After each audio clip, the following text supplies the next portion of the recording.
ini yang saya mau tekankan supaya Bapak Ibu tidak terjerumus ya dengan mencintai hawa nafsu dengan harta duniawi, kekayaan yang bisa menggelintir ya, menyesatkan hidup kita. Orang kalau udah pengen kaya akhirnya cenderungnya apa? Jalan pintas, mengupayakan dengan berbagai-bagai cara, udah jelas itu cara yang Tuhan nggak berkenan, nekat saudara. Wah, tergiur dengan bisnis-bisnis yang menjanjikan, ayo, coming. Kalau kamu ikut bisnis ini, wah bunganya besar ya. Saya pernah melayani sebuah gereja Bapak Ibu, itu sampai pendeta-pendetanya ketipu Bapak Ibu, ya dengan bisnis-bisnis yang nggak jelas saudara, yang nggak ada legalitasnya. Ya, sampai ada yang kehilangan 1M, 2M, 3M, menjual rumah, aduh sampai sebegitu Bapak Ibu. Waktu saya datang khotbah ya sebelum pandemi ini kejadiannya, saya merasa kok kayak berat khotbah di situ. Orang pada diam, aku gitu ya. Ekspresinya kayaknya mukanya tuh pada cemungut, tahu cemungut ya? Cemberut Bapak Ibu. Ya. Tapi waktu setelah selesai akhirnya pendetanya cerita, ya. Ibu tahu apa yang terjadi di tempat kami katanya.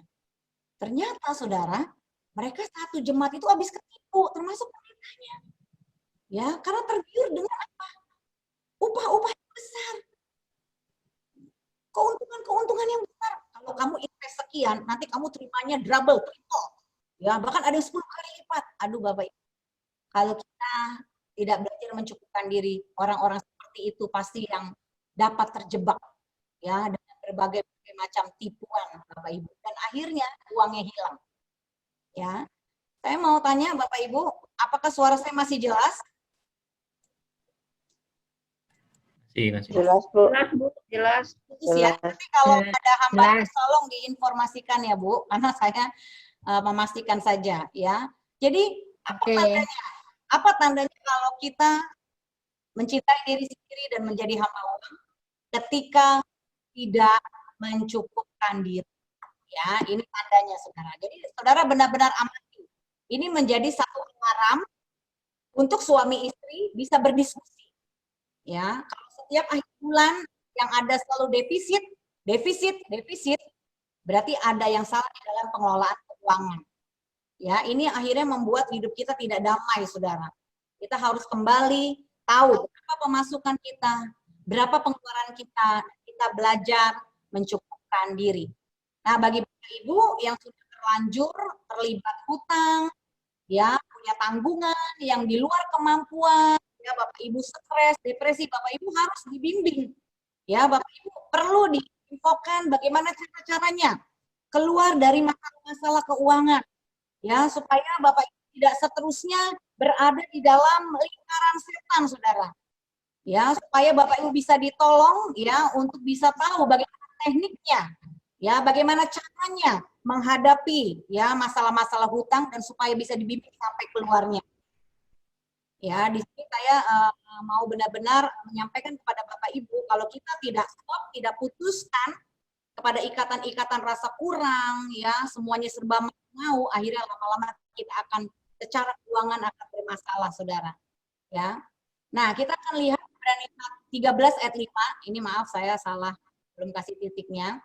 Janganlah kamu menjadi hamba uang dan cukupkanlah dirimu dengan apa yang ada padamu. Karena Allah telah berfirman, aku sekali-kali tidak akan membiarkan engkau dan aku sekali-kali tidak akan meninggalkan engkau. Oke, kita baca sama-sama. Karena Allah telah berfirman, kita ulangi sama-sama, 1, 2, 3.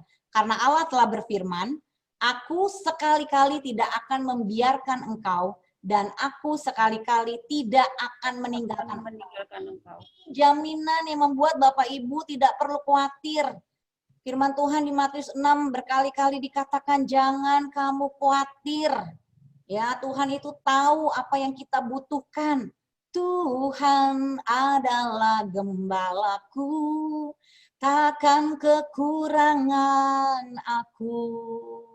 Ya. Apa yang membuat kita hidup di dalam jaminan Tuhan?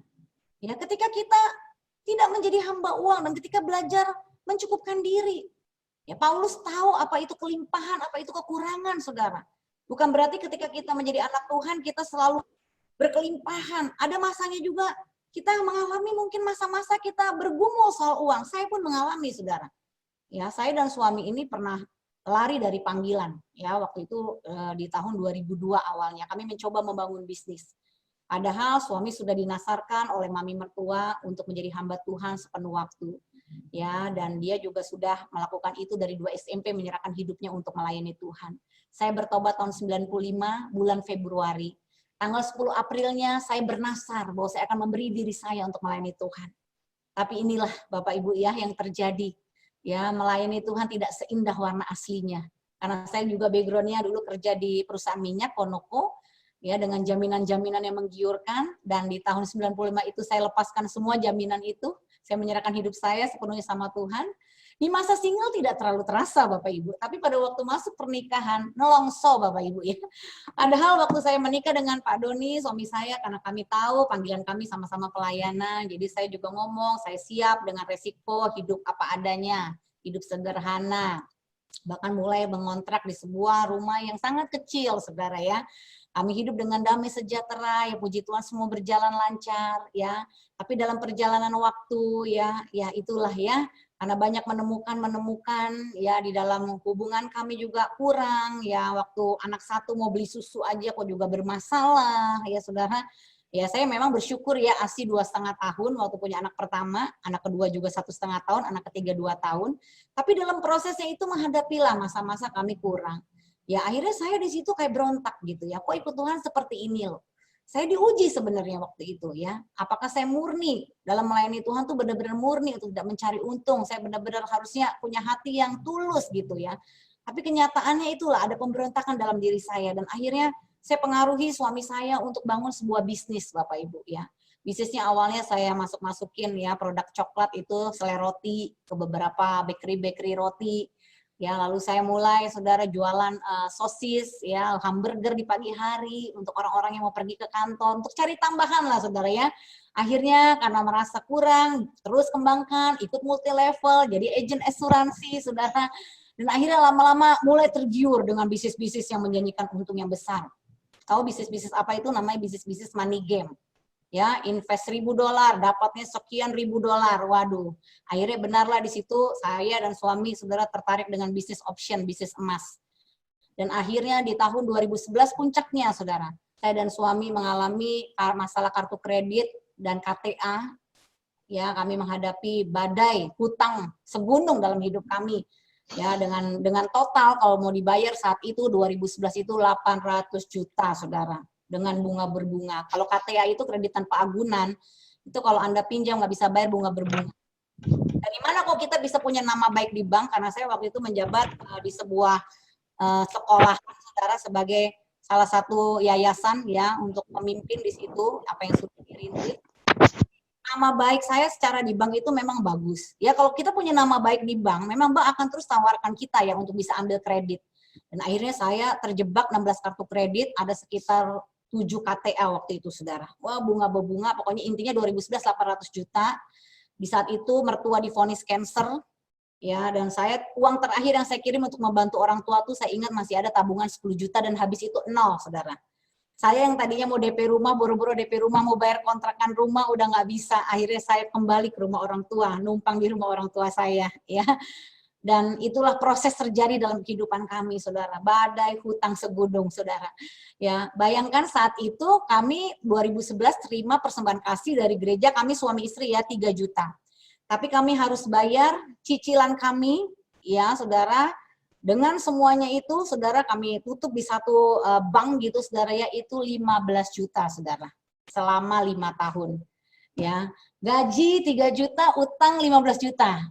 Kita mau konsultasi sama pakar keuangan manapun, nggak ada jalan keluar, nggak ada solusi, Bapak Ibu. Ya, hidup tuh kayak kereta api, tahu ya, susah, duit, ya, susah, duit. Saya kalau ngomongin duit, itu kayak ada setannya, Bapak Ibu sama suami, berantem. Ya walaupun kita tuh hamba Tuhan, walaupun kita pelayan. Ini saya buka kartu aja apa adanya. Ya kalau pendeta itu berantem lebih ngeri. Ngomongnya ayat saudara ya, saling menyerang ayat. Ya saya pernah jatuh sampai sedalam itu Bapak Ibu. Hubungan saya dengan suami itu gesekannya dalam sekali. Karena kalau sudah masalah menyangkut uang, apalagi saat itu kondisi anak kami 3, waduh itu seperti suram. Ya seperti tidak ada masa depan. Tapi disitulah benar-benar memang saya mengalami pembentukan yang luar biasa. Akarnya memang karena saya cinta uang, saya ingin membuktikan diri bahwa saya bisa sukses, saya bisa berhasil. Walaupun alasan saya sangat berohani. Nanti kan kalau saya punya bisnis berhasil, saya tidak hidup dari persembahan, dari PK, ya saya mau hidup justru seperti dulu lah ya, saya bekerja, malah nanti saya bisa mensupport pelayanan. Alasan klisenya sih rohani ya Bapak Ibu ya, tapi Tuhan lebih mengenal batin saya. Ternyata akar hati saya masih tamak, cinta uang, ingin cepat kaya, dan ingin membuktikan diri, saudara, dan semuanya itu hancur, saudara. Ya, dan akhirnya kami mesti melewati ini. Ya, gimana gaji 3 juta, utang 15 juta. Ya, itu nanti di sesi selanjutnya. Saya nggak bisa ceritakan sekarang. Intinya, saudara, semuanya akhirnya selesai. Saya tidak ada yang bayarin, ya, tidak ada yang menolong, bahkan orang-orang terdekat kami yang secara finansial mampu menolong kami supaya kami bebas bunga, nutupin dulu, jadi kami cicil mereka. Kalau tanpa bunga kan nggak nyampe 800 juta kan. Itu tidak ada yang menolong, malah kami habis, saudara, dikutukin lah, kamu sih begini-gini sebagai hamba Tuhan gini, waduh, bukannya dapat siraman rohani, malah kami makin merasa terkutuk, saudara, aduh, malah down, saudara ya. Akhirnya kami stop, di situ saya dan suami hadapi berdua, bahkan kami tidak cerita kepada jemaat, karena waktu itu posisinya akhirnya mertua saya itu meninggal, mami mertua diangkat jadi gembala, tapi hanya seminggu. Minggu depannya kami, suami saya diangkat jadi pemimpin jemaat. Jadi kami yang memimpin operasional jemaat. Bayangin saudara, lagi dalam situasi kondisi kami punya hutang, dipercayakan memimpin jemaat. Aduh, saya itu merasa nggak layak, udah gagal. Ya akhirnya saya sepakat sama suami tidak mau cerita sama siapapun supaya kita jangan jadi shock, jangan jadi batu sandungan. Tapi kami mulai akhirnya masuk ke dalam mentoring. Waktu itu saya punya mentoring keuangan. Ya, jadi kami ini suami istri, saudara, ada mentor rohaninya itu ya, mentor rohani dalam hal pernikahan, dalam hal keuangan, dalam hal kesehatan, ya, dalam hal mendidik anak. Kami punya mentor-mentor, saudara. Kami akhirnya belajar. Saya sadar didikan yang keras ini saya alami supaya saya berubah dari mindset ya, mengelola uang yang salah. Dan disitulah titik pertobatan saya, saudara. Saya ngalamin yang namanya benar-benar melewati bagaimana bayar hutang 15 juta, ya, selama 5 tahun dengan gaji 3 juta, tetapi bisa menerobos semua badai yang besar itu, saudara, sampai hutangnya selesai. Saya mau ingatkan Bapak Ibu, kalau Bapak Ibu punya hutang jangan lari. Saya ini utang bank Bapak Ibu ya, kartu kredit dan KTA. Kalau saya mau lari, saya punya alasan. Ya, saya bisa nggak peduli, nggak usah bayar, biarin aja, ganti nomor atau lari kemana pindah saya bisa. Tapi di situ Tuhan tegur saya, kalau kamu tidak setia dengan harta orang lain, aku tidak akan pernah mempercayakan kepadamu harta yang sesungguhnya. Saya bertobat, saya hadapi 16 bank, ya, KTA itu saya hadapi, ya, pokoknya saya lewatin caci maki, debt collector, diserang, saudara, ini sampai payudara saya tuh jadi kista, saudara, kanan kiri, saking stres Bapak Ibu. Ya Bapak Ibu kalau ngerasain punya utang, Bapak Ibu jantung tuh nggak bisa nggak bisa, debarannya itu duduk. Jadi kalau saya tidur itu kayak menggema begini jantung saya, ya, jadi nggak bisa normal, ya. Jadi karena stres itu akhirnya jadi larinya ke penyakit, ya, itu hormon-hormon kortisol itu muncul, saudara, bener, ya. Akhirnya itulah kita lewati badai itu, saudara, sampai akhirnya bisa menang, saudara. Dan sampai hari ini kami suami istri tidak punya hutang, saudara ya. 2015 semua hutang selesai, kami terapkan prinsip ini, saudara ya. Kami tidak mau lagi khawatir akan masa depan ya, karena khawatir itu akhirnya jadi bangun bisnis, coba ini ya, halalkan berbagai cara, berani minjem sana sini, saudara, walaupun tidak pinjam orang ya, pinjam bank, tetapi itu menjerumuskan kami kepada bunga, saudara ya, yang akhirnya harus kami bayar, saudara ya. Nah, disinilah akhirnya saya belajar dari Filipi 4 ayat 12 sampai 13 ini. Bapak Ibu baca sama-sama. Aku tahu apa itu kekurangan dan aku tahu apa itu kelimpahan. Dalam segala hal dan dalam segala perkara tidak ada sesuatu yang merupakan rahasia bagiku. Baik dalam hal kenyang maupun dalam hal kelaparan, baik dalam hal kelimpahan maupun dalam hal kekurangan. Segala perkara dapat kutanggung di dalam Dia yang memberi kekuatan kepadaku. Haleluya, saudara. Waktu itu saya katakan, ya, segala perkara ini, ayat ini berkali-kali. Sandy, segala perkara dapat Sandy tanggung di dalam Tuhan yang memberi kekuatan kepada Sandy. Tuhan akan membawa kamu keluar dari masalah kamu. Dan justru di saat saya punya hutang, saya dapat visi, saudara.